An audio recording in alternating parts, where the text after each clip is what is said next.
అదేమిటంటే చాలా పెద్ద ఎత్తున హింస ప్రజ్వరిల్లింది.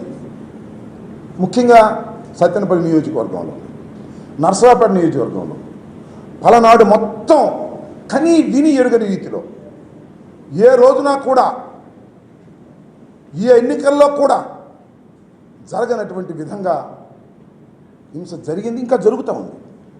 ఇంకా కొన్ని గ్రామాల నుంచి ఫోన్లు వస్తున్నాయి, మా మీద దాడులు చేస్తున్నారు అని. ఎస్సీల మీద, ఎస్టీల మీద, బీసీల మీద, మైనారిటీల మీద దాడులు చేసే పరిస్థితి కనిపిస్తూ ఉన్నది. చాలా దురదృష్టకరమని మనం చేస్తున్నాం.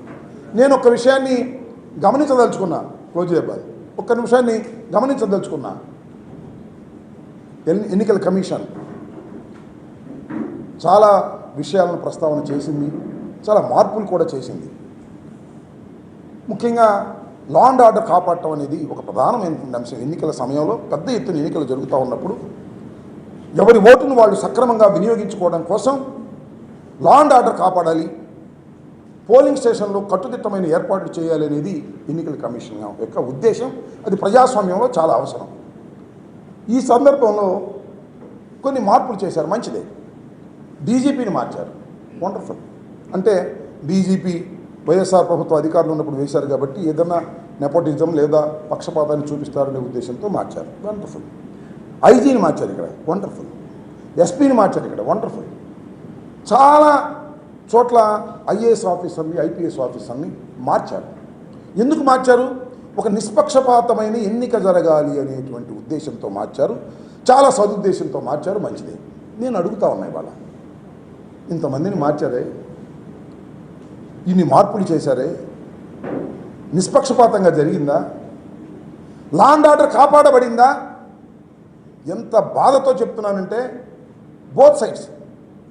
ఇవాళ తెలుగుదేశం వాళ్ళు తన్నులు తిన్నారు కొన్ని చోట్ల, వైసీపీ వాళ్ళు తలకాయలు పగిలాయి. వైసీపీ వాళ్ళు ఫోన్లు చేసి, అయ్యా మా ఊర్లో కొడుతున్నారు, మా పోలింగ్ బూత్ను ఆక్రమించుకున్నారు, దౌర్జన్యం చేస్తున్నారు, పోలీసులు పంపండి అంటే, ఒక ప్రజాప్రతినిధిగా ఉన్నా నేను, ఒక మంత్రిగా ఇంకా ఉన్నా నేను, ఒక క్యాండిడేట్గా ఉన్నా నేను, పోలీసులకు ఫోన్ చేస్తే గంటల తరబడి పోలీసులు రీచ్ కానటువంటి పరిస్థితి. మ్యాన్ పవర్ లేదా? ఎందుకు రీచ్ కాలేదు? తలకాయలు పగిలిపోయి వాళ్ళు కొట్టుకొని అలిసిపోయిన తర్వాత పోలీసు వారు వెళ్ళారు, సినిమాల్లో వెళ్ళినట్టుగా. ఏమిటి దుర్మార్గం ఉంటున్నాను. ఆఫ్టర్ ఫెయిల్ ఆఫ్ పోలీస్, నేను రాష్ట్రంలో ఫెయిల్ అయ్యారు, మరి ముఖ్యంగా పలనాడు ప్రాంతంలో ఆఫ్టర్ ఫెయిల్యూర్ పోలీసు యంత్రాంగం అంతా కూడా లా అండ్ ఆర్డర్ కాపాడటంలో పూర్తిగా విఫలమయ్యారు. ఇది నిస్సందేహం. పూర్తిగా ఫెయిల్ అయ్యారు. ఫెయిల్ అయ్యారా? నాకు ఇప్పుడు అనుమానం వస్తుందన్న. ఫెయిల్ అయ్యారా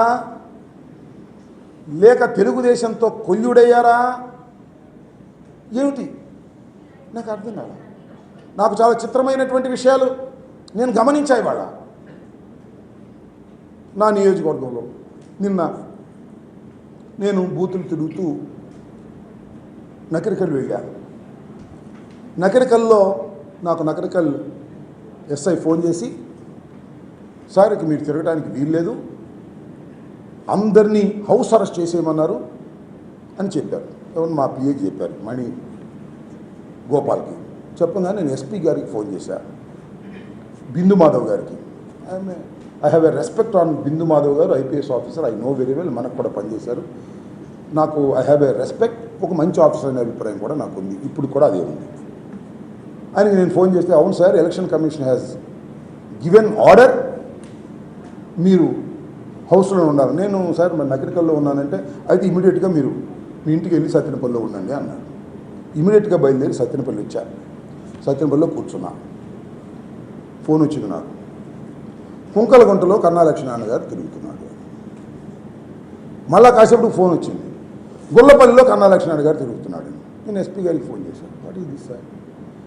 నన్నేమో తిరగొద్దన్నారు, నేనేమో ఒక లా అబైడింగ్ సిటిజన్గా, ఒక మంత్రిగా, నాకు సెక్యూరిటీ ఉన్నా ఇంట్లో కూర్చున్నాను, నా ప్రత్యర్థి తిరుగుతున్నాడు, ఏమిటి ఇది అన్నా. No sir, communication with the gap, ఆ ప్రత్యర్థిని కూడా ఆపేస్తాము అన్నారు. సరే అలా కూర్చున్నాను.